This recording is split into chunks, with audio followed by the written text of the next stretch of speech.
The massive slick threatens long-lasting damage to the environment and the regional economy.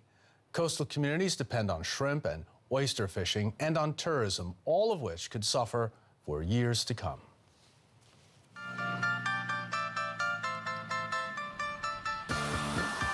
People come to Biloxi to have fun at its many bars and casinos, to enjoy the beaches on the Gulf of Mexico, or to sample the local food and drink, like here at Mahoney's, a fish restaurant in a former French colonial house.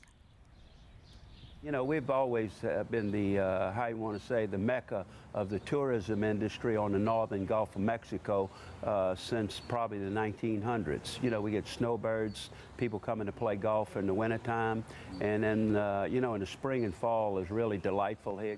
But this paradise is under threat from an environmental menace.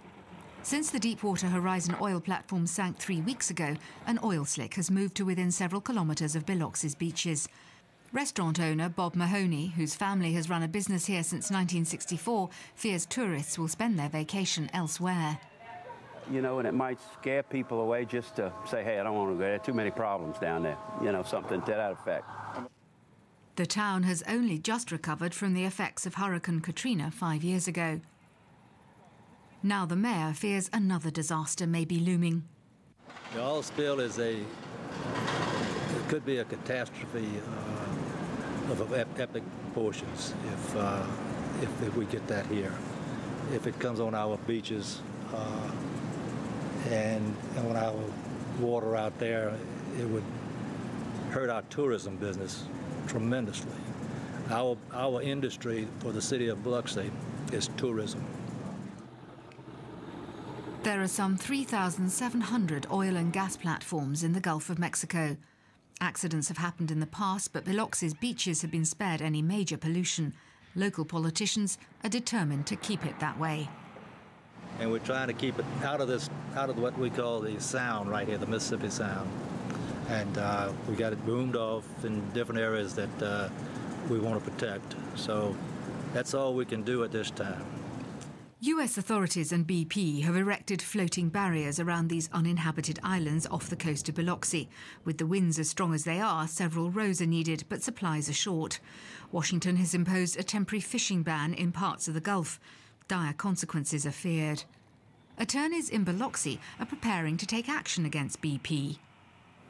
BP has needlessly endangered the public. One of the primary industries here on the Gulf Coast is the seafood industry. Our fishermen, our shrimpers, our oystermen, and they are losing their livelihoods as we speak. This lawyer has heard cases from around 6 fishermen, and there are new complaints coming in daily. Other attorneys report the same. You know, fighting against a big company like BP is always extremely difficult, very challenging, and they fight tooth and nail. However, our justice system usually works. Usually the people prevail that are in the right. It's going to be a tough fight, I'm sure, but I'm confident that with the correct representation, that those who have suffered losses will be compensated. Bob Mahoney also hopes that the oil won't get as far as Biloxi's beaches, but that it's contained at sea.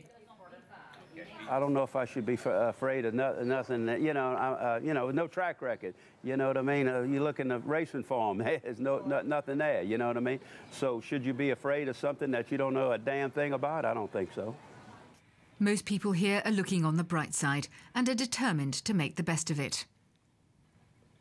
We're going to make this work regardless of how bad it is.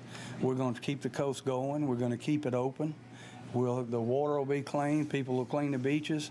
The water will go through here like it always does and moves. And if it gets here, I'll guarantee you within 30 days, it'll be pristine like it was before.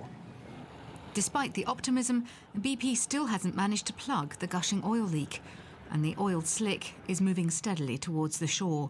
People fear for their livelihoods, but not just that. We could make more money moving away, but this is a lifestyle here. It's a quality of life. It's what we do. For now, all the residents of Biloxi can do is sit and wait. Thanks for joining us.